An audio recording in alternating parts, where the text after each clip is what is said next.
multiverse, and I've had one or two in particular multiverse experiences where time and reality has changed in a way that I cannot explain. It's so. How so? What do you mean? It's so incredibly profound that I still cannot wrap my mind around it. And these are psilocybin experiences? Psilocybin experience. So I think the psilocybin experience might be a one portal, and now I'm going to sound like Terrence McKenna, of entering into the multiverse. The idea that time can be bent, that there are multiple universes occurring simultaneously in different realities. And I've had one experience in particular that is just unfathomable to me. I don't know how to explain it. Give it a shot.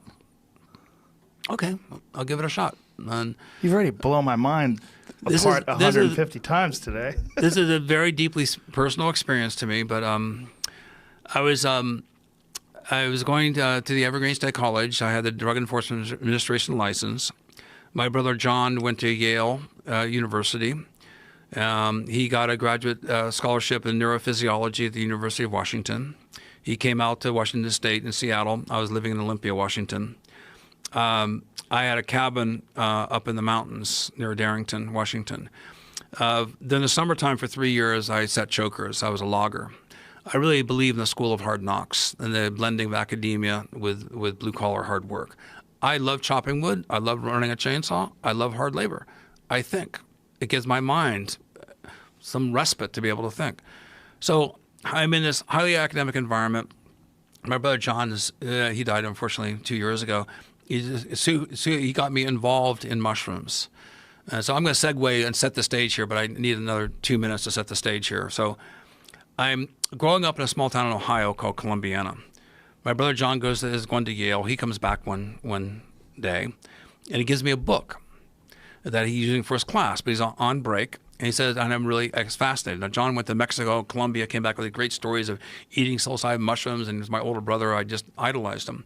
And he has a book called Altered States of Consciousness. And so I said, John, can I borrow your book? He said, sure. And I said, but Paul, I need it back. After my break is over, I'm going back to college. This is part of our textbook. So I borrowed his book, Altered States of Consciousness, and I'm just fascinated reading it, about all these different ways of expanding your consciousness. I'm 14 years of age. And so my best friend, Ryan Snyder, says, Paul, can I borrow your book? We're hanging together all the time. And I go, yeah, but I need it back. And so he borrows my book, and he doesn't return it. A day, several days pass, a week pass, 2 weeks pass. My brother's coming back on break. He said, I needed that book back, Paul. And I go to Ryan. I go, Ryan, I need my book. And Ryan just kept on avoiding answering the subject. And so I said, finally, give me my book. And Ryan goes, I can't give it to you, Paul. I said, why? He says, my dad burned it. I said, your dad burned my brother's book?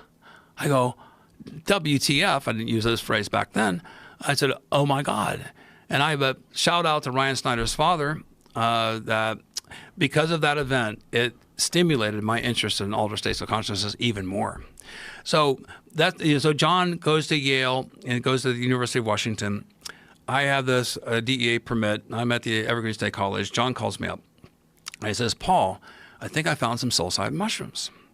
John said, you're really smart. You've been collecting Psilocybe cubensis in Colombia and Mexico, but they're much more complicated up here. And I said, let me ask you a few questions. I said, okay, John, do you take a spore print? And he goes, yes. And I go, is the spores purple-brown? And he goes, yes, they are purple-brown. I go, good. Okay. John, does it have a separable gelatinous pellicle? And he goes, what's that? And I go, well, break the cap. These are growing on wood chips. Break the cap and separate the cap very slowly. Do you see a little skin that's translucent? And he breaks it and he goes, yeah, I see that skin. I said, John, they're growing on wood chips. And he goes, yes. I go, are they turning bluish? He goes, yes, they're staining really bright blue. I go, wow. I said, John, how many did you find? He goes, you would not believe it. It's a huge amount. I said, wait. I said, but he said, Paul, they're in a very sensitive place. You better come up here right away. So I jumped in my car and I drove up from Olympia to Seattle, about 60, 70 miles. I get to his house and John's there and I go, well, where are we going? He goes, well, we need some grocery bags, and let's get on our bikes and let's go down there. I go, well, why all the secrecy? And the problem is, well, you'll see, and it was the end of Boat Street, and right at the University of Washington, right off of University Avenue, there's Boat Street, and we get there, and right across the street is a police substation. So we're there, and there was an eruption of this mushroom. There had to be 10,000, 30,000 mushrooms, I don't know. It was about 50 feet by 30 feet, with all been mulched with wood chips. There was an eruption that picked up, trash and, debris that picked up 6 inches. It was solid mushrooms. There are mushrooms everywhere. I've, to this day, never seen so many mushrooms in one concentrated area. So we waited till the police cars went away, and we're kind of idling there. And then the police cars would go away, and from the substation, we'd start picking mushrooms, and we fill up a groceries bag or two. And then the other students are walking by. What are you doing? Oh, nothing. And then we eventually go, yeah, there's plenty for everybody. So so it was like pretty good. Everyone's all hanging out as a little group, like at the bus stop, right? We're not really waiting for the bus, right? We're waiting for the police cars to go away. Right. And then we picked all these mushrooms. And so we got about 8 or 10 grocery bags full of these mushrooms. How bizarre. It turned out to be a new species called Psilocybe stuntzii, named after Daniel. A new species? It's new species. New as in hadn't been discovered before. Had you never guys been described in them? the scientific literature before. So you picked a mushroom that no one knew existed before, or hadn't been described scientifically. We had known about it for about 3 years, but this is the largest eruption, and from that collection became part of of the type collection that anchored the species taxonomically.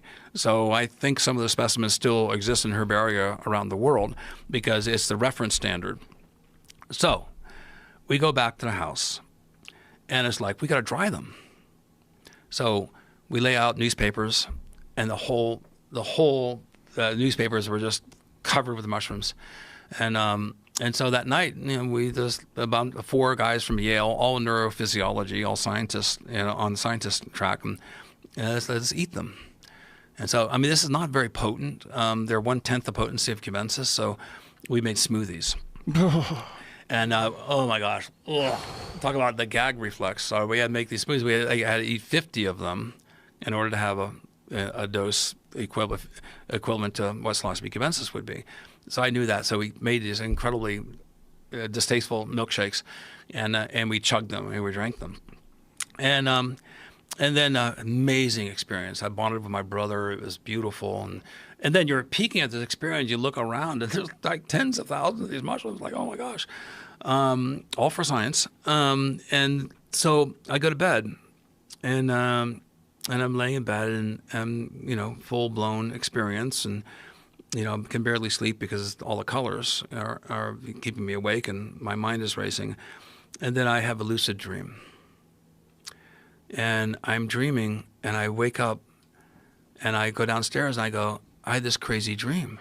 And what's your dream? And I said, I saw thousands of cattle dead, baking in the sun. I said, I think there's going to be a nuclear war. But what could kill all these cattle? There's a time the Reagan administration and all that, and the tension was really high between the Soviet Union and the United States. And they said, and they were joking with me, saying, "Oh, well, okay, when is it going to happen?" I go, "I know. I was in Olympia, and I needed to rush up to Darrington to stay in my cabin because my books were up there, my manuscript was up there. I need to save my research." So they laughed and they laughed and they said, "Well, when's the world going to end, Paul?" And I go, "Well, it's not this weekend. That was like in 2 days. It's next weekend." So they wrote on the calendar, December 1st. I put it in my book. I think it's 1975. The end of the world. They wrote, Paul predicts the end of the world. So we forgot about it. Massive rains the next week. Huge amounts of snowfall. And then on Wednesday, Thursday, temperature inversion. And it flipped to 75 to 85 degrees. All the snow started to melt.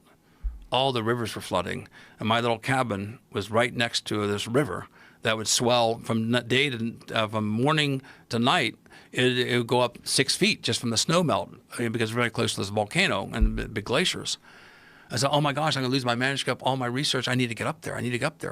And so I'm watching the news and the roads are being closed. So I had to go through Rockport, Washington, the back way in order to get back to my cabin. I get to my cabin, and the bank had eroded about 10 feet. I was only about 10, 12 feet away from the river now. My cabin was on the verge of falling into it, but I got my manuscript. I got all my books. I rescued all the material I had, but I couldn't get out of there because the roads had been closed. And so I had to wait 2 days, and the roads then opened up, and I drove out of the valley into the Snohomish Valley, and I went around the bend, and there the sun, it was a brilliant sunny day, a warm day, and there floating in the fields were hundreds and hundreds of dead cattle. Whoa. How do you explain that? I entered, I think, into the multiverse. Whoa. Now, as a scientist, you realize when you say something like that, you open yourself up to ridicule. Do you feel hesitant to communicate these ideas? Well, to a degree, yes. But, I'm 62 years of age, and, at one point, I just don't care. I just don't care. This is true. This happened to me. And I can push the envelope on these ideas because the credibility of my research is well established. I can save the bees. Do you care whether I have taken psilocybin mushrooms, if I can save your farm, your family, your country, or the world billions of dollars and protect biosecurity? I care more. I care more. That's right. Yeah. So I'm telling you things. I'm not making these up. I don't think you are. I don't have to. I just wondered. But just because you can't explain it does not mean it's not true. Right. And I think that we need to accept the fact that the reality is not limited to the perception that we have traditionally used. That's a beautiful.